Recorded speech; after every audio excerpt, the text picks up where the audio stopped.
వైఎస్ఆర్ కాంగ్రెస్ పార్టీకి మరో ఎదురు దెబ్బ తగిలింది. శ్రీ సత్యసాయి జిల్లా హిందూపురం మున్సిపల్ చైర్పర్సన్ ఇంద్రజతో పాటు 9 మంది కౌన్సిలర్లు స్థానిక ఎమ్మెల్యే బాలకృష్ణ సమక్షంలో తెలుగుదేశం పార్టీలో చేరారు. గత స్థానిక సంస్థల ఎన్నికల్లో హిందూపురం మున్సిపాలిటీ పరిధిలో 38 వార్డులో 30 మంది వైసీపీ నుంచి కౌన్సిలర్లుగా విజయం సాధించారు. తెలుగుదేశం పార్టీ 6 కౌన్సిలర్లు ఉండగా బీజేపీ నుంచి 1, ఎంఐఎం కౌన్సిలర్ 1 గతంలోనే టీడీపీలో చేరారు. లేటెస్ట్గా 10 మంది కౌన్సిలర్లు టీడీపీలో చేరడంతో ఆ పార్టీకి మెజారిటీ బలం చేకూరినట్టయింది. త్వరలో మరికొంతమంది వైసీపీ కౌన్సిలర్లు టీడీపీలో చేరే అవకాశం ఉందని, చైర్పర్సన్ పదవి కూడా టీడీపీ ఖాతాలో పడినట్లేనని విశ్లేషిస్తున్నారు.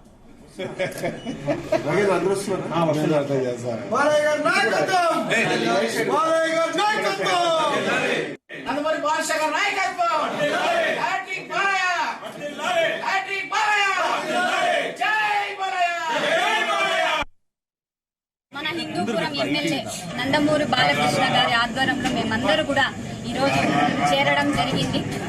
మా ధ్యేయం అంతా ఒకటే, హిందూపురం అభివృద్ధి జరగాలి. గత 3 సార్లు హ్యాట్రిక్ కొట్టిన నందమూరి బాలకృష్ణ గారు ఎన్నో అభివృద్ధి పనులు చేశారు.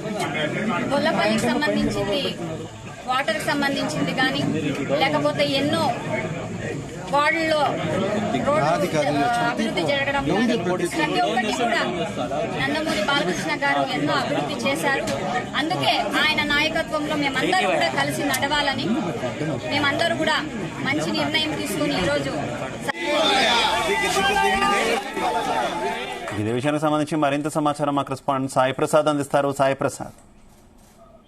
శివ, ప్రస్తుతం మనం ఇప్పుడు చూస్తుంటే ఏపీలో జనరల్ ఎలక్షన్స్ అయిపోయిన తర్వాత వైసీపీకి షాకుల మీద షాకులు తగులుతున్నట్లు కూడా కనిపిస్తున్నాయి. ఈ వైసీపీలోని కీలక నాయకులందరూ కూడా ఒకరి తర్వాత ఒకరు రాజీనామాలు చేస్తున్నారు. మరోవైపు స్థానిక సంస్థల్లో వైసీపీ కార్పొరేటర్లు, మేయర్లు, కౌన్సిలర్లు కూడా ఇప్పుడు జెండాను మార్చేస్తున్నారు వైసీపీ నుంచి టీడీపీకి. 2 రోజుల క్రితమే ఒంగోలు కార్పొరేషన్ లో వైసీపీకి బిగ్ షాక్ తగిలింది. ఎందుకంటే అక్కడ mayor Gangar Sujatha, deputy mayor Vemuri బుజ్జితో పాటు 12 మంది కార్పొరేటర్లు వైసీపీకి గుడ్ బై చెప్పారు.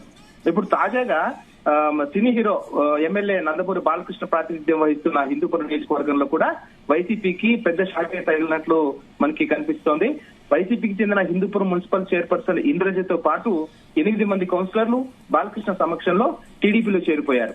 ఇప్పుడు కూటమి ప్రభుత్వం ఏర్పడ్డాక వైసీపీకి చెందిన పలువురు కౌన్సిలర్లు పార్టీని వీడడానికి గతంలోనే సిద్ధమయ్యారు. అయితే ఎమ్మెల్యే బాలకృష్ణ నుంచి గ్రీన్ సిగ్నల్ రాకపోవడంతో వారంతా కూడా ఇప్పటి వరకు వేచి చూశారు. ఇక నిన్న స్వాతంత్ర దినోత్సవం సందర్భంగా ఆయన హిందూపురం నియోజకవర్గానికి చేరుకున్నారు. నియోజకవర్గ పర్యటనకు రావడంతో ఎమ్మెల్యే బాలకృష్ణ నివాసంలో మున్సిపల్ చైర్పర్సన్ ఇంద్రజ, కౌన్సిలర్ కూడా ఆయన సమక్షంలో టీడీపీలో చేరిపోయినారు. ఎందుకంటే ఇంద్రజ ఏమంటున్నారంటే, మున్సిపల్ చైర్పర్సన్ ఎమ్మెల్యే బాలకృష్ణ నియోజకవర్గాన్ని అన్ని విధాలా అభివృద్ధి చేస్తారు. ఎందుకంటే ఎమ్మెల్యే బాలకృష్ణ మా హిందూపురం నియోజకవర్గానికి 3 సార్లు గెలిచి హ్యాట్రిక్ సాధించారు. హ్యాట్రిక్ సాధించిన ఎమ్మెల్యే అని అభిమానం ఉంది. అలా దాంతో పాటు హిందూపురం నియోజకవర్గానికి సంబంధించి హిందూపురం మున్సిపల్ కార్పొరేట్ సంబంధించి రోడ్లు కూడా బాగా వేశారు. దాని తర్వాత హిందూపురంకి నీళ్లు తీసుకొచ్చారు. హిందూపురానికి నీళ్లు కూడా తీసుకొచ్చి హిందూపురం ప్రజలకు మేలు చేశారు. ఈ నేపథ్యంలోనే హిందూపురాన్ని బాగా అభివృద్ధి చేస్తారనే ఉద్దేశంతోనే టీడీపీలో చేరినట్లు కూడా మున్సిపల్ చైర్పర్సన్ ఇందిరాజ కూడా ఈ సందర్భంగా ఆమె తెలిపారు. మున్సిపాలిటీలో మొత్తం 38 మంది కౌన్సిలర్లు ఉన్నారు హిందూపురం మున్సిపల్ దీనికి సంబంధించి, మున్సిపాలిటీకి సంబంధించి. వీరిలో 30 మంది వైసీపీ, 6 మంది టీడీపీ సభ్యులు ఉన్నారు. గతంలో ఎన్నికల్లో వైసీపీ హవాలో 38కి గాను 30 మంది వైసీపీ కార్పొరేటర్లు గెలుపొందారు. 6 మంది మాత్రమే టీడీపీ సభ్యులు గెలుపొందారు. మిగతా బీజేపీ, ఎంఐఎం తరఫున ఒక్కొక్కరు గెలిచారు. ఎన్నికలకు ముందు వైసీపీ నుంచి 2, ఎంఐఎం నుంచి 1 టీడీపీలో చేరిపోయినారు అప్పుడే గతంలోనే. అయితే నిన్న 9 మంది చేరడంతో టీడీపీకి బలం 19కి టీడీపీ చైర్మన్ పీఠాన్ని దక్కించుకోవడానికి ఒక కౌన్సిలర్ మాత్రమే అవసరం అవుతుంది.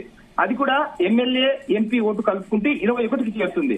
దీంతో చైర్మన్ పదవి టీడీపీ వశమైపోయినట్లే ఇప్పుడు మనం అనుకోవచ్చు.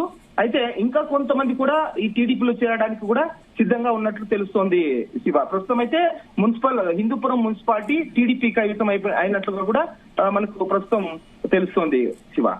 అయితే ఇలాగే ఒక్క హిందూపురమే కాకుండా జిల్లాలో మిగిలిన మున్సిపాలిటీలు ఇతర ఇట్ల మీద కూడా ఫోకస్ పెట్టినట్టే కనిపిస్తుంది కూటమి ప్రభుత్వం. ఏమనుకోవాలి సాయి ప్రసాద్? అవును శివ, ఇప్పుడు గతంలో అయితే వైసీపీ హవాలో చాలా మున్సిపాలిటీలని ఏకగ్రీవంగా అయిన మున్సిపాలిటీ కూడా చాలా ఉన్నాయి. ఈ నేపథ్యంలోనే ఇప్పుడు పుట్టపర్తి మున్సిపాలిటీ కూడా మొత్తం వైసీపీ కార్పొరేటర్లు చాలా మంది టీడీపీలో చేరడానికి సిద్ధమైపోయారు. ఆ విధంగా పావులు కూడా కలుపుతున్నారు. మరోవైపు అనంతపురం మున్సిపాలిటీ కూడా నగర కార్పొరేషన్ కూడా అక్కడ మున్సిపల్ కౌన్సిలర్లందరూ కూడా టీడీపీ వైపు మొగ్గు చూపుతున్నట్లుగా కూడా తెలుస్తోంది ఆ పరిస్థితులను బట్టి చూస్తుంటే.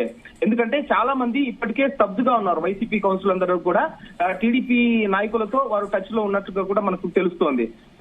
ఇంకా మరికొన్ని రోజుల్లో కూడా అనంతపురం మున్సిపల్ కార్పొరేషన్ టీడీపీ కైవసం కాబోతోందనే వార్తలు కూడా వినిపిస్తున్నాయి. ఈ నేపథ్యంలోనే చాలా మంది కార్పొరేటర్లు ఇప్పటికే దాదాపు 3 కార్పొరేటర్లు ఎమ్మెల్యేతో టచ్ లో ఉంటూ టీడీపీకి మద్దతు తెలిపి వారు వైసీపీకి రాజీనామా చేస్తామని కూడా ప్రకటించారు. ఈ నేపథ్యంలోనే అనంతపురం మున్సిపాలిటీ కూడా టీడీపీ కైవసం అయ్యే అవకాశాలు కూడా ప్రస్తుతం కనిపిస్తోంది. మరోవైపు పుట్టపర్తి మున్సిపాలిటీ కూడా టీడీపీ చేయి చిక్కించుకునే అవకాశం కూడా ప్రస్తుతం కనిపిస్తోంది శివ.